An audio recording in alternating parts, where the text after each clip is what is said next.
Hey guys, this is Gage from the Lumber Shack. We haven't really done one of these videos before and would really love any feedback in order to improve the videos for future projects. Okay, so this is an older project that we gotta do for a customer. They wanted an almost 50-inch diameter cottonwood round to be filled with epoxy. As you can see, the color that the customer wanted is Merlot red, and he wanted all the holes, cracks, and occlusions to be filled. We were so happy with how this piece turned out. The red looks amazing, especially with this lighter color wood, so stick around to see the finished piece at the end. For our epoxy, we used total about 5:1. That basically means 5 parts of resin to 1 part of hardener. So we use this epoxy rather than a deep pour epoxy because a deep pour epoxies have a better chance to move the wood as it hardens. And since cottonwood is already a very soft, delicate wood, it would move easily by itself. So we just wanted to take this a little bit at a time to minimize that. A key thing to know when using 5:1 epoxy is that you want to keep your layers thinner, because 5:1 has a higher likelihood to heat up and possibly light fire when it is too thick while curing. So we take this a little at a time, about a 1-inch pour. One thing that I like about using the 5:1 epoxy is that during the last pours, it is so satisfying to watch and really makes you love woodworking. I'll be quiet for a little bit and let you watch the epoxy get poured.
Now that we are done with the epoxy, we needed to flatten the wood again.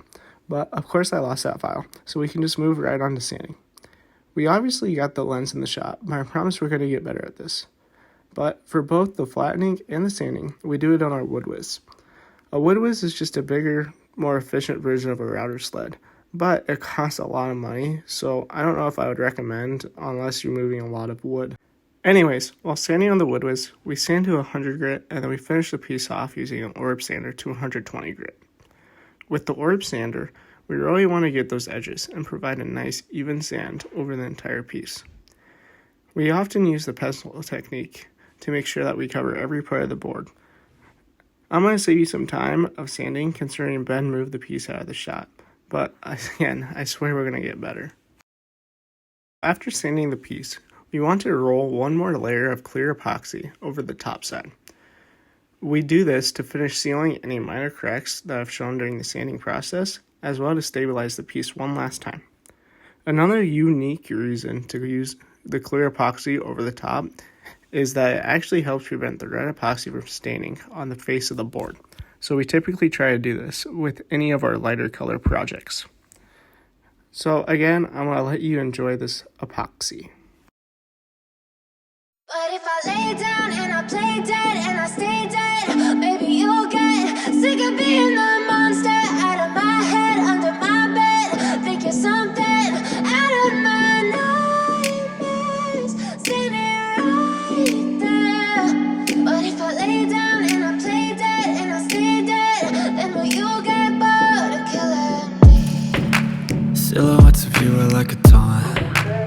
never really know just what you want. With you I don't ever feel calm. I can feel the sweat inside my palms. Play with me like cats and a string.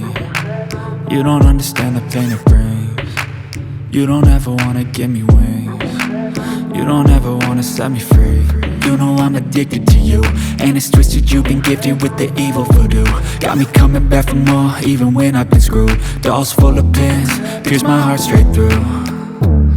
I got issues in my head, I like you in my bed, but you keep me on red. Oh, everything is like a test, I better not text or I'll come off desperate. But if I lay down and I play dead and I stay dead, baby, you'll get sick of being the monster out of my head, under my bed. Think you're something out of my nightmares, standing right there.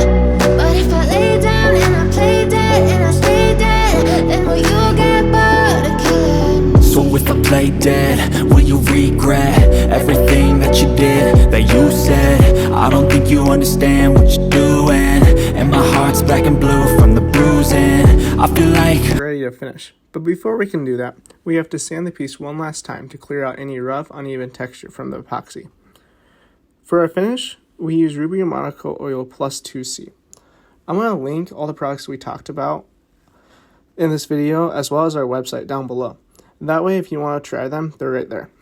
But we really like the Rubio Monocoat because it gives the piece a natural, almost matte look, but it also continues to provide durability against moisture in everyday use. If you enjoyed the video, feel free to click the like button and subscribe. It really helps us out. Also, don't forget to check our social medias. Thanks for staying until the end of the video.